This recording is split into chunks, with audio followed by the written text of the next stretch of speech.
La picazón o prurito es un síntoma muy desagradable. Es desagradable para el paciente que lo sufre y sobre todo para nosotros como padres, nosotros como abuelos, ver el desespero en nuestros pequeños rascándose las palmas, rascándose las plantas, que es de lo que vamos a conversar hoy en De Piel a Piel con Miriam Raquel. Acompáñanos hasta el final porque estaremos conversando sobre uno de los eczemas más frecuentes en pediatría y también en los adultos jóvenes. Se ve en ambientes profesionales con ocasión del trabajo que desempeñan algunos adultos mayores también. Es decir, no tiene relación ni con edad ni tiene relación con sexo. Puede aparecer en cualquier momento y peor aún es recurrente. La forma de presentación del eczema disidrótico o ponfolix o simplemente disidrosis va a variar. ¿Qué quiero decir con esto? Cuando ustedes consultan con sus niñitos, muchas veces vienen porque comentan, doctora, se rasca mucho las manos, sobre todo el aspecto lateral de los deditos, se rasca los pies, no para de rascarse, está inquieto. Si son pequeñitos, se dan un piececito con el otro. Y si no, aparecen ya cuando el bebé tiene algunos granitos, algunas vesiculitas que se pueden transformar en ampollas, es decir, que pasan de 1 milímetro, así como la cabecita de un alfiler, a ser mayores ya con un diámetro incluso de 0,5 a 1 centímetro, que los hemos visto y también lo van a observar en algunas imágenes que les vamos a presentar. El eczema disidrótico no tiene etiología conocida. En ocasiones se presentan cuando ya la piel está descamada, cuando esa microvesícula o ya verdadera ampolla, por el tamaño, ha perdido el techo y entonces lo que se ven son anillos de descamación y se observan tanto en palmas como en plantas. En oportunidades llegan porque las manitos o los pies se han inflamado de tal forma que incluso por el rascado excesivo han tenido infección bacteriana sobreagregada. Y entonces, después de haber pasado muchas veces por la farmacia, por el vecino, por la comadre, como siempre les comento, y después de haber probado multiplicidad de tratamientos convencionales y no tan convencionales, es que acuden al especialista de piel. Y allí, con la observación, que les voy a explicar algunos detalles de cómo podemos nosotros distinguir o qué nos hace sospechar que podamos estar ante otra enfermedad y no un eczema disidrótico, ante presencia de síntomas y signos que nos van a ayudar a hacer el diagnóstico. En oportunidades llegan con verdaderas impotencias funcionales. Yo he tenido pacientes, adolescentes, estudiantes de arquitectura, estudiantes de medicina, con crisis exageradas, con una disidrosis bastante intensa que imposibilita el ejercicio de sus funciones cotidianas. Es decir, no pueden doblar las manitos porque la piel se acartona de tal forma, el engrosamiento en el techo de esas ampollas es tan severo que les imposibilita doblar sus manitos, que por la resequedad extrema que tienen, la piel al tratar de mover los dedos se agrieta y se rompe como si fuese un papel, un cartón. El paciente sangra y el dolor es muy intenso. Sí es verdad que cuando las microvesículas confluyen y forman una ampolla, es decir, más gordito, más grande, y se revienta ese techo, se desprende ese techo o el paciente lo manipula, que no se lo recomiendo, es preferible que lo haga el médico en su consultorio, y se pierde el techo de la ampolla, hay como que un alivio. Pero en las primeras de cambio, el prurito puede ser leve o puede ser muy intenso.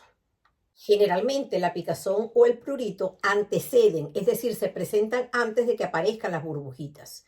Si es la primera vez que tiene el episodio, porque les recuerdo que la deshidrosis, eczema deshidrótico o ponfolix es recurrente, es crónico, aparecen brotes y sobre todo en esta época que ya comenzamos el verano en España, los calores intensos que ya estamos teniendo, empiezan a llegar a la consulta los chicos con lesiones asociadas al aumento de la sudoración, pero que no necesariamente tiene que existir una sudoración excesiva. Sin embargo, en pacientes que presentan, y aquí voy con la asociación o los antecedentes o las posibles causas desencadenantes, los pacientes que presentan dermatitis atópica o eczema atópico, los pacientes que tienen hiperhidrosis, es decir, exceso en la sudoración que no tiene nada que ver, aunque usted vea acumulación de un líquido clarito, transparente como sudor,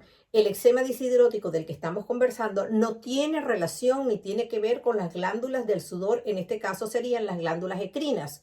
Ese es otro vídeo que les tengo preparado para hablar de sudoración excesiva y lo que son las glándulas ecrinas y las glándulas apocrinas. Entonces, ¿con qué otras situaciones tiene que ver? Puede ser pacientes que tienen alergia. Por eso en el diagnóstico diferencial también tenemos que tomar en cuenta esto. Y una de las cosas que ustedes saben que la observación, no todo está en los libros, dice mi profesor Leopoldo Díaz Landaeta, gran maestro, pediatra, dermatólogo pediatra, filósofo y abogado, y de paso dermatopatólogo, que hay que aprender a leer la piel. La piel es un libro que nos expresa, conociendo algunos detalles y sobre todo bajo la cantidad de pacientes que vamos viendo y vamos tomando nota de los datos.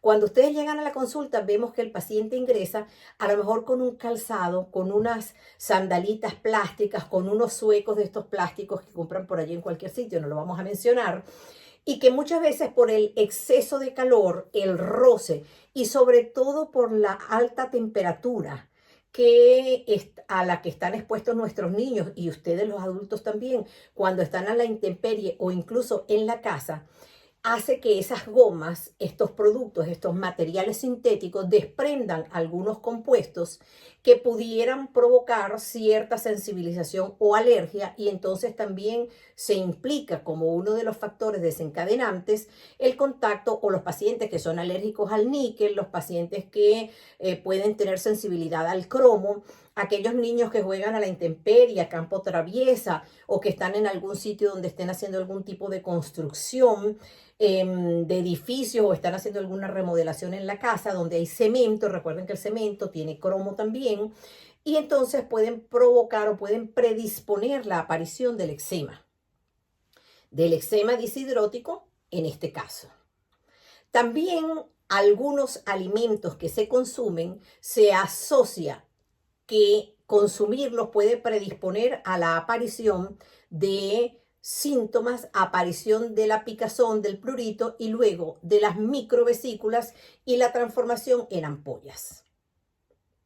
Hay pacientes que tienen entonces dermatitis de contacto alérgica, dermatitis de contacto irritativa, las amas de casa, algunos profesionales que trabajan con algunos detergentes, sustancias que pudieran predisponer a la aparición de estos eczemas. Pero también tener cuidado porque el humo del tabaco, que los invito a ver el vídeo sobre humo del tabaco y las enfermedades que pueden presentar sus niños, no solamente por el contacto directo con el humo, sino también ese humo que no se ve, que es el más peligroso, esa nicotina y los productos de degradación de lo que aspiramos aquí del tabaco caen.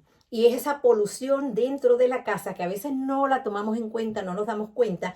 Y el bebecito, sobre todo los pequeños, cuando empiezan a gatear o los niños ya más grandes, estar en contacto con las superficies, con las paredes, con el suelo, pues allí hay estos residuos y pueden desencadenar también, hay asociación. También las mujeres embarazadas están como que más predispuestas a padecer una crisis o un brote, que también llamamos, de los eczemas deshidróticos.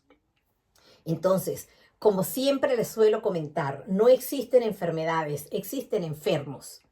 Hay algunos que determinadas sustancias pueden provocarles el brote, hay otros que no tienen ni idea por qué les pasa, pero lo que sí sabemos es que hay una mayor incidencia, como yo estoy viendo ahora en el consultorio, de la época primavera-verano, de aparecer estos brotes de eczema deshidrótico.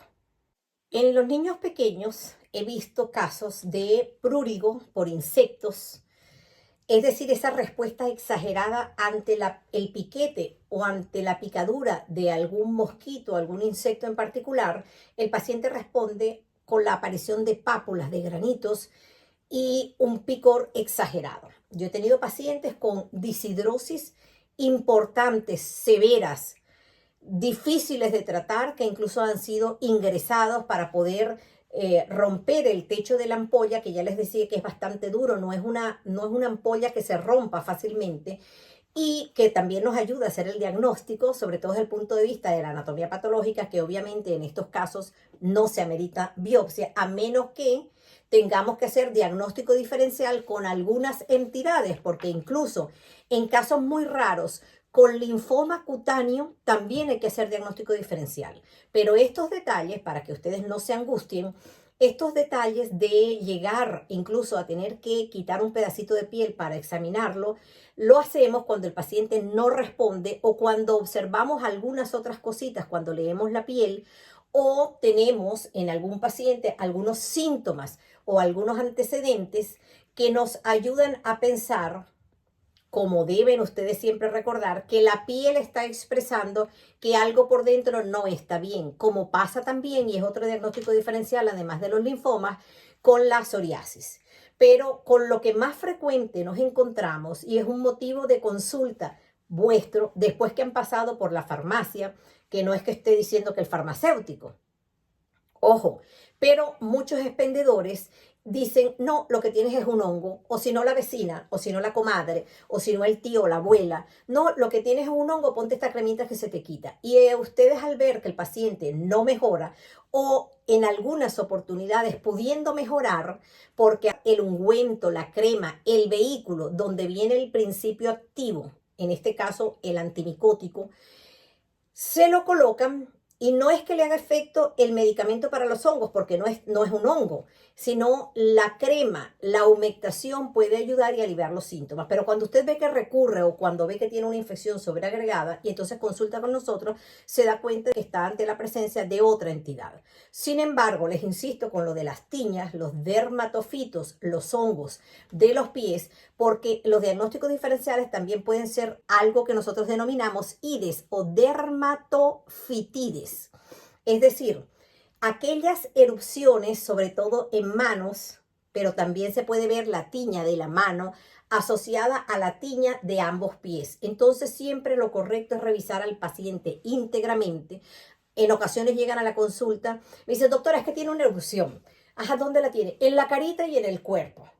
Y le digo, desnúdelo completo. Pero ¿para qué lo voy a desnudar? Se le estoy diciendo que es en la cara. Nunca permitan que se les vaya un paciente sin haberlo revisado completo.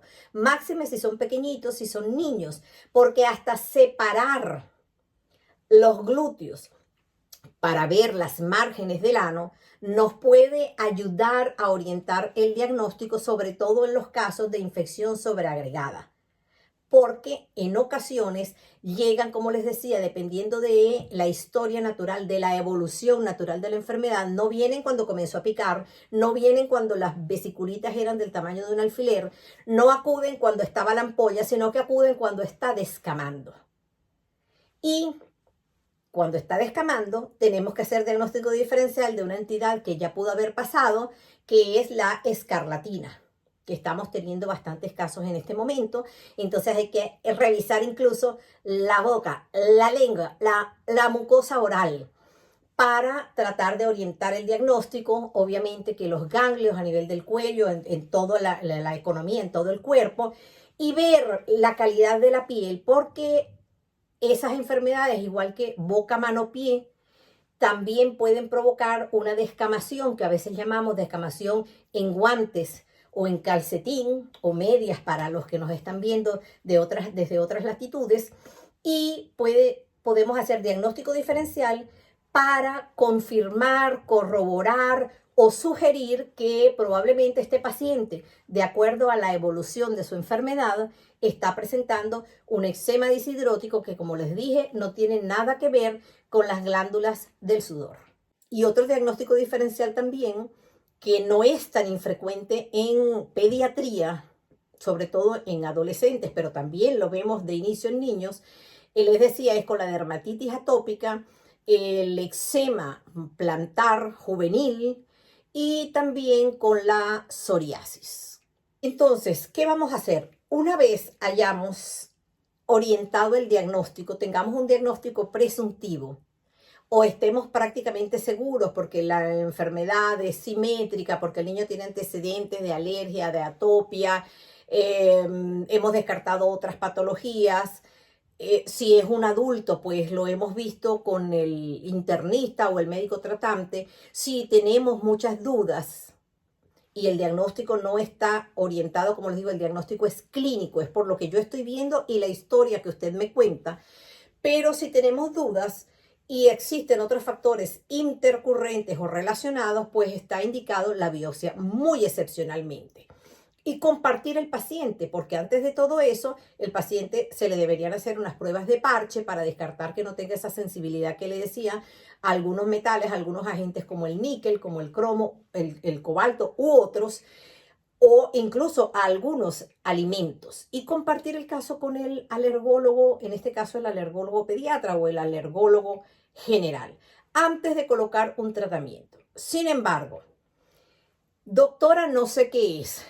Mira, colega, yo tampoco tengo idea qué es. Siempre de rutina. Sustituto del jabón, de lo que llamamos Sindet, es decir, detergentes sintéticos con un pH ácido similar al pH de la piel. Utilizar cremas humectantes y en el caso de que haya resequedad y descamación, colocar cremas que ayuden. Algunas cremas tienen queratolíticos, es decir, sustancias que ayudan a que esa queratina, que es la que está formando la parte superficial o que constituye los queratinocitos que están en la parte superficial de la piel, que es esa piel que se descama, entonces ayudan, la humedecen, la reblandecen y ayuda a que se desprenda lo que tiene que desprenderse.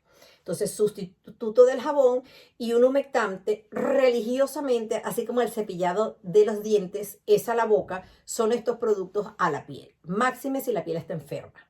No les recomiendo que utilicen cualquier cremita, porque muchas veces, como les explico en el vídeo anterior a este, que pueden ver en el canal, sobre cuidados de la piel, de los niños con alergia alimentaria, pero que les hago la observación que es exactamente lo mismo que tenemos que hacer en forma preventiva para cuidar cualquier piel, aunque no tengamos antecedentes de enfermedad. Allí les explico muy bien qué cremas tienen que utilizarlas y por qué.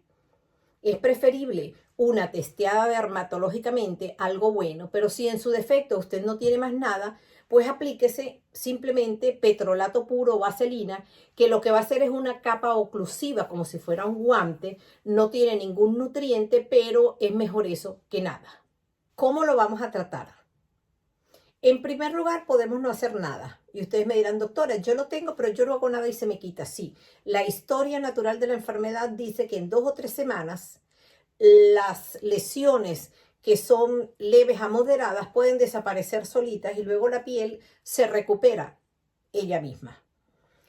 Entonces, muchas veces es preferible mantener al paciente de buen humor mientras la naturaleza efectúa su curación y no maltratar y ustedes no automedicarse. Pero si a mí me llega un paciente como el que están viendo ustedes en la imagen, yo no le puedo decir, espérate. Lo primero que tengo que hacer es, si hay infección secundaria, pues tengo que dar un antibiótico y por eso es que tienen que consultar al especialista de la piel. Si el paciente tiene mucha picazón, entonces echamos mano de los antialérgicos. Y también les recomiendo el vídeo sobre urticaria que hicimos y donde les explico cuál es el manejo de los antihistamínicos y de qué generación hay que utilizar estos productos y cómo pueden hacer para manejar las dosis. Que ojo, no se van a automedicar, pero para que ustedes entiendan cómo los utilizamos. Si las lesiones son muy inflamatorias y dependiendo de la base del paciente, si tiene una base alérgica, si tiene una base atópica, si está imposibilitado o incapacitado, pues en ocasiones no solamente los antiinflamatorios en forma de crema o ungüentos, dependiendo de las lesiones, les digo o les insisto, sino que también necesitamos utilizar los corticoides por vía oral en esquema que nosotros sabemos manejar. Pero en ocasiones esos casos recalcitrantes también pueden necesitar de algunos productos que llamamos biológicos y llamamos inmunomoduladores. Si bien es cierto que estos pacientes en casos leves o moderados debido a la recurrencia y como les decía, a los antecedentes del paciente, sea un niño atópico, sea un niño con antecedentes de alergia, sea un adolescente o un adulto que con ocasión del trabajo o algo lo necesita, pues también indicamos los inhibidores de la calcineurina que nos ayudan a ahorrar corticoides y que también se los explico muy bien en el vídeo sobre dermatitis atópica, que por supuesto les invito a que lo observen en este mismo canal. El paciente tiene que cumplir, y si cumple a cabalidad y no se está mojando las manos a cada rato, que es lo primero que yo hago en casos moderados a severos, usted se va a duchar con un sustituto del jabón que ya lo explicamos, seca sus manitos sin restregar, aplica la crema que en ese momento hayamos indicado y cuídense de indicar antibióticos tópicos y también antibióticos tomados, porque recuerden que pueden aumentar la posibilidad de que el paciente, o mejor dicho, el paciente no, las bacterias se hagan resistentes a los antibióticos y entonces cuando los necesitemos realmente para otra cosa no nos funcionen. Entonces, aplicamos la crema, si los corticoides, los antiinflamatorios tópicos, los vamos a utilizar aplicados en piel, entonces luego colocamos guantes. A mí me gusta el manejo de la oclusión. En dermatología, en ciertas enfermedades utilizamos el calcetín o la media hecha de algodón, testeado dermatológicamente, no cualquier calcetín, pero si usted tiene unos buenos calcetines de algodón, preferiblemente 100% algodón, o puede usted realizar sus guantes en casa, pues hágalo, aplica las cremas y los coloca. Y no se moja las manitos hasta que hayan pasado 24 horas y le toque de nuevo volver a asearse o a bañarse.